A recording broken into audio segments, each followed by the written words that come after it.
చెప్పాల్సిన బాధ్యత జగన్మోహన్ రెడ్డి మీద ఉంది.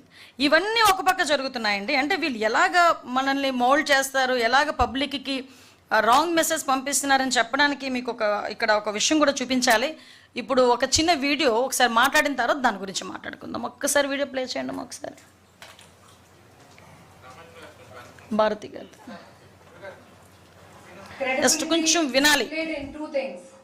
Credibility displayed in the accuracy of the information that we present. So మనం ఇచ్చే ఇన్ఫర్మేషన్ accurate గా ఉండాలా, fair గా ఉండాలా.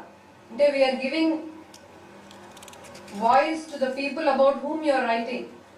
So you ask the person about whom you are writing for their version, for their side of the story as well.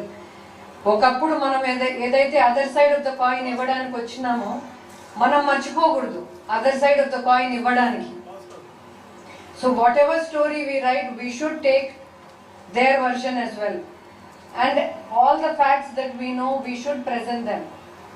The story that whatever we present, we should not hide any fact. We should not overlook any fact. చూసారు కదా, సాక్షాత్తు భారతీ రెడ్డి గారు సాక్షి టీవీకి సంబంధించి ఒక press మీట్లోనో లేకపోతే ఒక స్పీచ్లోనో ఆవిడ మాట్లాడిన మాటలు. అంటే నేను ఒకటే భారతిరెడ్డి గారికి ఒకటే అడుగుతున్నా, మా భారతిరెడ్డి గారు మీరు చెప్పిన దానికి చేసేదానికి ఏమైనా పొంతనుందా? ఈరోజు ఎగ్జాంపుల్ చెప్తే వైఎస్ వివేకానంద రెడ్డి గారు మీ మామగారే, మీ చిన్న మామగారే, చంపింది ఎవరో మీకు తెలుసు, కుట్లేసింది సాక్షాత్తు గంగిరెడ్డి గారు, ఐ థింక్ మీ తండ్రి గారే కదా, మీ తండ్రి గారే కదా ఆ రోజు వచ్చి కుట్లేశారు. ఆ తర్వాత ఫస్ట్ గుండెపోటు అని చెప్పింది అదే సాక్షి టీవీ. తర్వాత దానికి కుట్లేసేసారు, హాస్పిటల్కి ఎవరు హాస్పిటల్కి తీసుకెళ్లారు? గంగిరెడ్డి గారు హాస్పిటల్కే తీసుకెళ్లారు. అక్కడ గంగిరెడ్డి గారే కుట్లేశారు, అక్కడ రక్తాలు కడిగేసింది వాళ్ళ తాలూకా బంధువులే. ఆఖరికి సునీతమ్మ గనక ఆ టైంలో అడగకపోతే పోస్ట్ మార్టం కూడా చేయకుండా దహన సంస్కారాలు కూడా చేయడానికి కూడా సిద్ధపడిపోయిన పరిస్థితి. తర్వాత నెక్స్ట్ డే నారాసుర రక్త చరిత్ర అని ఒక పెద్ద బ్యానర్ ఐటమ్ చేసి ఈ బురదనంతటిని తీసుకొచ్చి చంద్రబాబు నాయుడు గారి మీద నెట్టడానికి ప్రయత్నం చేసి నెట్టిన పరిస్థితి. ఇవే కాకుండా అప్పటి నుంచి చెప్తున్నానండి, నేను ఎగ్జాంపుల్స్ చెప్తున్నాను. ఎగ్జాంపుల్గా అదొకటి మెయిన్ ఎగ్జాంపుల్ కాబట్టి అది ఎగ్జాంపుల్ చెప్తున్నా. ఈ రోజు పరిస్థితి చూస్తే మీరు ఒక్కసారి ఒక క్లిప్పింగ్ ఒకసారి చూడండి.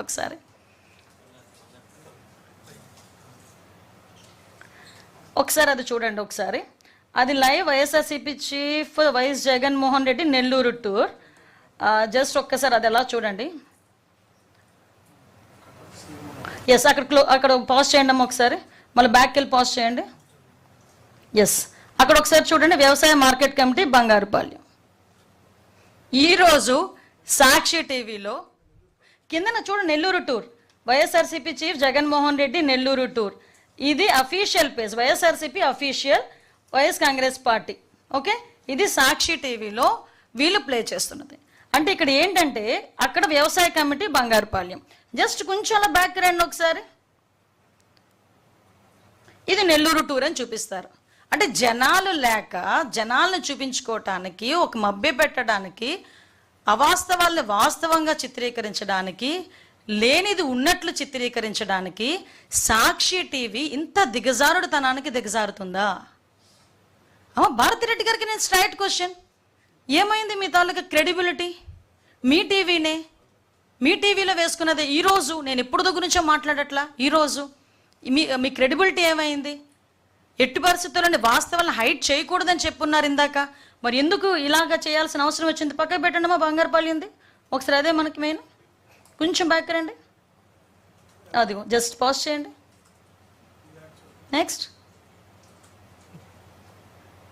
నెక్స్ట్ అంతవరకు. ఎస్ మధ్యలో చూసారా? అంటే ఒక 50 సెకండ్ల వీడియోలోనే మధ్యలోని పాతవి టూర్లు కూడా యాడ్ చేసేసి దాన్ని మిక్సప్ చేసేసి జనాలకి ఎటువంటి మెసేజ్ ఇద్దాం అనుకుంటున్నారు? ఇదేనా మీ క్రెడిబిలిటీ? ఇదేనా ఒక కాయిన్ అదర్ సైడ్ నుంచి చూపిస్తామని చెప్పారు? దీనికి ఏం సమాధానం చెప్తారు? దీనికి ప్రజలకి ఏం సమాధానం చెప్దాం అనుకుంటున్నారు? అంటే ఈ టూర్లలోని వీళ్ళు సాక్షి టీవీ పరంగా వీళ్ళు చేస్తున్న దుష్ప్రచారం ఒకవైపు, లేనిది ఉన్నట్లు ఉన్నది లేనట్లు, అవాస్తవాలను వాస్తవాలు కానీ వాస్తవాలను అవాస్తవాలు కానీ చిత్రీకరించే ప్రయత్నాలు చేయటం ఒక ఎత్తు.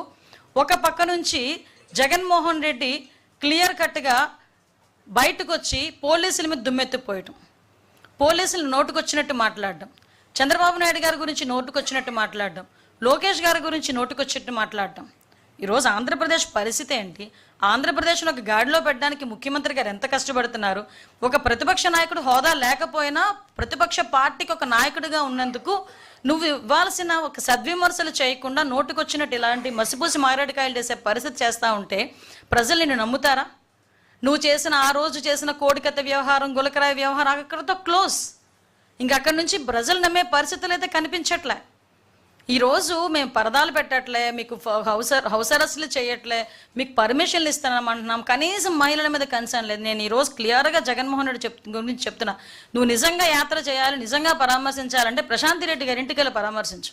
కనీసం నీ మీద ఒక నమ్మకమైనా వస్తుంది ఎవరికైనా. అటువంటిది ప్రసన్న కుమార్ రెడ్డి ఇంటికి వెళ్ళి పరామర్శించి ఎటువంటి మెసేజ్ ఇద్దాం అనుకుంటున్నావు? ఇన్ ఫ్యూచర్లో ఎటువంటి మెసేజ్ ఇద్దాం అనుకుంటున్నావు ప్రజలకి? మహిళలకు ఏ రకంగా నీ మీద నమ్మకం కలుగుతుంది అనుకుంటున్నావు? నీ పార్టీలో ఉన్న వాళ్ళు నోటుకొచ్చినట్టు మాట్లాడితే కట్టడి చేయలేని పరిస్థితిలో నువ్వు ఉండే పరిస్థితి నీది. అది ఈరోజు ఒకటే క్లియర్గా చెప్తున్నానండి, జగన్మోహన్ రెడ్డి ఎట్టి పరిస్థితుల్లోనైనా మహిళలకి క్షమాపణ చెప్పాలి, తల్లికి చెల్లికి క్షమాపణ చెప్పాలి, మహిళలందరికీ కూడా క్షమాపణ చెప్పాల్సిన పరిస్థితి ఉంది. ముఖ్యంగా నేను భారతిరెడ్డి గారిని ఒకటే అడుగుతాను. భారతిరెడ్డి గారు, మీకే స్ట్రైట్ క్వశ్చన్, దీనికి మీరేం సమాధానం చెప్తారు? ఈరోజు మీ టీవీలోనే ఇలా మిక్స్ చేసి పాత టూర్ని కూడా ఈరోజు టూర్లో భాగంగానే చూపించుకున్న మీరు ఏం సమాధానం చెప్తారో చెప్పాల్సిందిగా భారతిరెడ్డి గారిని కోరుకుంటున్నా. అట్ ద సేమ్ టైం మళ్ళీ చెప్తున్నా, మీరు ఏదైనా మీటింగ్లు పెట్టుకోవాలనుకున్నా కూడా పర్మిషన్ ఉండడానికి మాకు ఎటువంటి అభ్యంతరం లేదు. పరామర్శలకు వెళ్తున్నారంటే మీరు ఎంతమంది వెళ్తున్నారో చెప్తే దానికి సంబంధించిన బందోబస్తు ఇవ్వడానికి కూడా మాకు ఎటువంటి అభ్యంతరం లేదు. కానీ పరామర్శ అని చెప్పి బలప్రదర్శన చేస్తాము, అదేవిధంగా ఇష్టం వచ్చినట్టు బిహేవ్ చేస్తామంటే కనుక ఊరుకునే పరిస్థితి లేదు. మీకు ఇంకో విషయం చెప్పడం మర్చిపోయి